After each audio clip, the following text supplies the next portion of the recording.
आदरणीय जन समुदाय, स्वराजी मित्र, जय मधेश, जय स्वराज। आज प्रभु का इच्छा से मेरा मन का बात स्वराजी मित्र और जन समुदाय के बीच में रखने का इच्छा हुआ, तो इसलिए मैं अपना दो शब्द आपका समक्ष रखना चाहता हूँ। मित्र, देखिए, एक दौर था, आज से 1000 वर्ष पहले ले लीजिए या 2000 पहले वर्ष का ले लीजिए। एक समय था कि उस समय में बल से काम होता था, कुछ साधन स्रोत था नहीं, सिर्फ मैन पावर था। तो उस समय में आदमी सिर्फ बल से काम करता था। उसके बाद में, कुछ दिन के बाद में, आदमी पैसे से काम करने लगा। जैसे कल कारखाना हो गया, गाड़ी घोड़ा हो गया, ये सब पैसे से बनाकर अपना काम करने लगा। और अभी का जो फिलहाल दौर है, जो बुद्धि से सिर्फ काम हो सकता है, न यहाँ बल कुछ काम कर सकता है, न पैसे काम कर सकता है। बिना विवेक के सिवा यहाँ पर दूसरा कोई उपाय नहीं है समाज का उत्थान के लिए, समाज का विकास के लिए, समाज का समृद्धि के लिए। उदाहरण के रूप में ले लीजिए, मान लीजिए इंडिया में, भारत में 125 करोड़ जनसंख्या है, लेकिन वहाँ पर गरीबी दर कितना ज़्यादा है। लेकिन अमेरिका को ले लीजिए तो सिर्फ 20 करोड़ जनसंख्या है, वहाँ पर विकास दर कितना है सो देख लीजिए। क्योंकि अमेरिका का आदमी बुद्धि से काम लिया। तो हमें बुद्धि कहाँ से आएगा, ये सोचने वाली बात है। बुद्धि का विकास कहाँ से होगा? तो बुद्धि का विकास बहुत महान विद्वान सब है, महापुरुष सब है, उन सब का लेख है, उन सब का किताब है, उन सब का पुस्तक है, वो सब को हम लोग को अध्ययन करना चाहिए। जैसे अभी भी हम लोग मधेश स्वराज किताब जो है, महीना में ना हो सके तो महीना में कम से कम एक बार पढ़ लीजिए, और हो सके तो हफ्ता में एक बार आप मधेश स्वराज किताब पढ़ के देखिए। आप जितना बार पढ़िएगा आपको एकदम वो नॉवलो बहुत लगेगा कि अभी हम भखर पढ़ रहे हैं, प्रथम बार पढ़ रहे हैं। इसलिए इसको एक और नाम आम पोथी भी रख दिया गया था। इसलिए संपूर्ण स्वराजी मित्र से हमारा ये आग्रह है कि कम से कम मधेश स्वराज किताब आप जरूर पढ़ें, और वीर मधेसी ये भी आप पढ़ें, और अभी जनमत पार्टी का जो घोषणा पत्र है ये भी आप पढ़ें। जो हम लोग का सपना है, समृद्ध मधेश और सुखी मधेसी, ये सपना हम लोग का साकार हो सके। तो ज्ञान हम लोग का यहाँ से अर्जन करना है, और शांतिपूर्ण मार्ग को हम लोग को एकदम बरकरार रखना है। शांतिपूर्ण मार्ग को हमको निरंतरता देकर आगे बढ़ना है। तो बुद्धि का बात है, और हम लोग अब थोड़ा सा विवेक इसमें लगा है। कैसा विवेक लगा है? मान लीजिए इस देश में अभी वर्तमान काल में, मान लीजिए नेपाली कांग्रेस 70 वर्ष से यहाँ राज कर रहा है, शासन में। ये माले 60 वर्ष से शासन में है। माओवादी 25-30 वर्ष से शासन में है, और मधेसी जन अधिकार फोरम, राजपा, समाजवाद पार्टी, ये सब 12-15 वर्ष से तो राज कर रहा है, शासन सत्ता में तो है। फिर भी हम लोग का समुदाय का समस्या ज्यों का त्यों क्यों है, एक गंभीर प्रश्न है, ये सोचने वाली बात है। इस समस्या का समाधान क्यों नहीं हो रहा है? मान लीजिए इतना वर्ष से आज तक और अभी तक यही नेपाली कांग्रेस, नेकपा एमाले, माओवादी, मधेसी जन अधिकार फोरम, राजपा, ये सब मिलाकर अभी समाजवाद पार्टी बने जो है, से इतना 70 वर्ष से लेकर अभी तक शासन कर रहा है, सत्ता में है, और समुदाय का समस्या क्यों हल नहीं हो रहा है, ये सोचने वाली बात है। इसमें थोड़ा दिमाग लगाना है। तो मान लीजिए इतना वर्ष जो शासन सत्ता कर रहा है, तो क्या हम लोग का शिक्षा में सुधार हो गया है? तो स्वास्थ्य का देखिए अवस्था, रोजगार का देखिए अवस्था, किसान का अवस्था देखिए क्या है, व्यापारी का अवस्था देखिए क्या है। शिक्षा में दिन प्रतिदिन हम लोग का वैसा ही है, अवस्था नाजुके होते जा रहा है। स्वास्थ्य का देख लीजिए, प्राइवेट क्लिनिक में लूट के सिवा कुछ नहीं कर रहा है। प्रादेशिक अस्पताल जो है वहाँ पर दिन प्रतिदिन घटना हो रहा है, वहाँ पर भी सुधार नहीं है।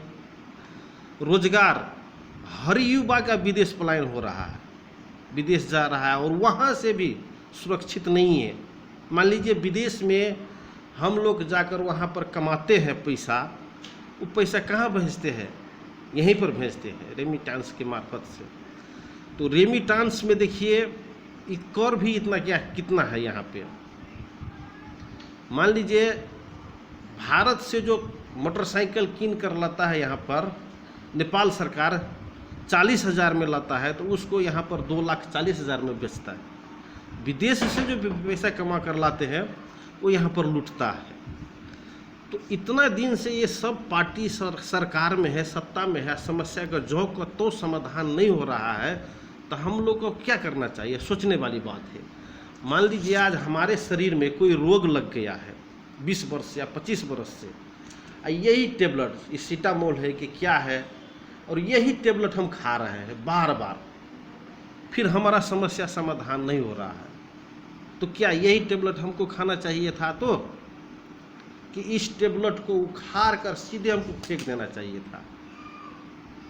इस टेबलेट से हमको आज 20 वर्ष से कोई बीमारी का समस्या का समाधान नहीं हो रहा है, तो इस टेबलेट को हमको छोड़ के तुरंत दूसरा टेबलेट हमको खाना चाहिए था। वैसे ही इस पार्टी से हमारे समुदाय का समस्या अगर हल नहीं हो रहा है, तो इसको तुरंत सेम टाइम छोड़ देना चाहिए था। और हम लोग का जनमत पार्टी जो है आपका समाज का बीच में जो आया है, उसको एक्सेप्ट करके गांव-गांव पहुंचाकर जनमत पार्टी का जो विचार है हर युवा में भरना चाहिए। तो आप कहिएगा, मान लीजिए ये सारा पार्टी के समस्या इनसे समाधान होने वाला नहीं है, तो जनमत पार्टी पर हम कैसे विश्वास करें? ये समस्या मधेसी समुदाय का समस्या ये जनमत पार्टी समाधान करेगा, ये हम विश्वास कैसे करें? तो मान लीजिए साथी, आपके समाज के बीच में आज ये जनमत पार्टी 8 वर्ष से निरंतर सेवा करते आ रहा है। स्वराजी मित्र कभी जेल जाने से पीछे नहीं हटा है। अगर समाज के लिए, मधेसी जनता के लिए सर कटाने के लिए अगर कोई तैयार है, तो वो जनमत पार्टी का स्वराजी मित्र है। इतना बार आंदोलन हुआ, कितना बार गिरफ्तार हुआ, और गिरफ्तारी देने से भी कभी स्वराजी पीछे नहीं हटा है। तो इसलिए, और जनमत पार्टी का राष्ट्रीय अध्यक्ष जी डॉक्टर CK राउत जी अमेरिका का अपना इतना बड़ा जागीर छोड़ के आज हम लोग के लिए अमेरिका से आए हुए हैं। आप ही बताइए कि मधेश का समस्या लेकर कौन सा नेता जेल गया है? लेकिन डॉक्टर CK राउत जी 2 दर्जन से बेसी बार गिरफ्तारी दिए हुए हैं। किसके लिए? मधेश के लिए, मधेसी के लिए।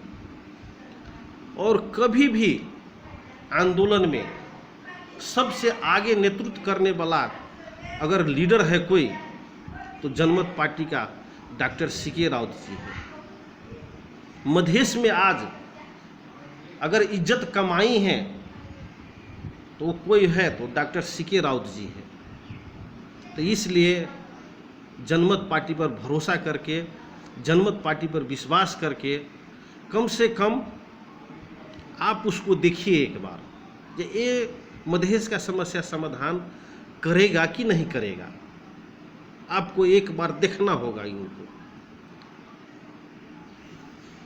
आदरणीय जन समुदाय,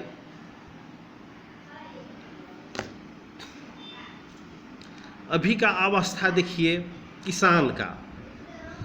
एक बोरा खाद लेने जो जाता है इंडिया बॉर्डर पे, किसान का तस्करी का नाम देकर वहाँ से भेजता है। कृषि प्रधान देश करके मान रहा है, तो वो मधेश में कृषि हो रहा है, बाकी कहाँ हो रहा है? न किसान का यहाँ मॉल का खाद का, न कोई चीज़ का सुविधा का विकास है, या कुछ का सुविधा नहीं है। फिर भी किसान अपना जैसे तैसे करके गुजारा करके अपना खेती कर रहा है। आज किसान जिसके घर में 10-10 बकरी है उसको अनुदान नहीं मिलेगा, लेकिन जिसका पहुंच है वो फर्जी कागज बनाकर वहाँ से पैसा निकालता है, लेकिन किसान को कुछ नहीं मिलता।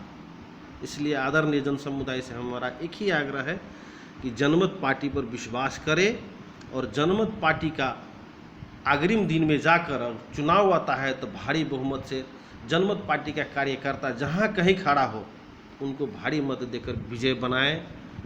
हमको ये आप सब हर जन समुदाय से ये आग्रह है।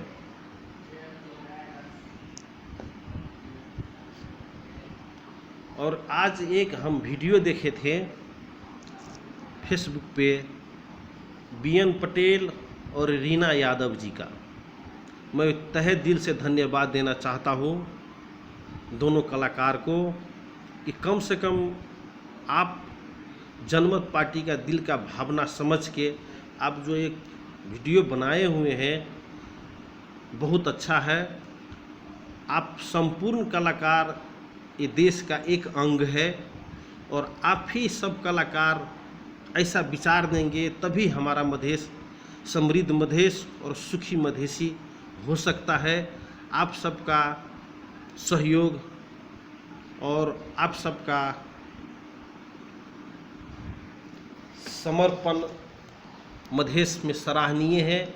और जब भी आप वीडियो बनाए हुए हैं समाज के हित के लिए बनाए हैं बीएन पटेल जी, रीना यादव जी, मैं आपको संपूर्ण जनमत पार्टी का तरफ से बहुत बहुत धन्यवाद देना चाहता हूँ, और आशा करता हूँ कि अग्रिम दिन में आप ऐसा ही वीडियो बनाकर समाज के बीच में रखें और समाज को समृद्ध मधेश सुखी मधेसी होने में मदद करें। इतना ही कहते हुए आज मैं अपना 2 शब्द यहीं समाप्त करता हूँ। जय मधेश, जय स्वराज।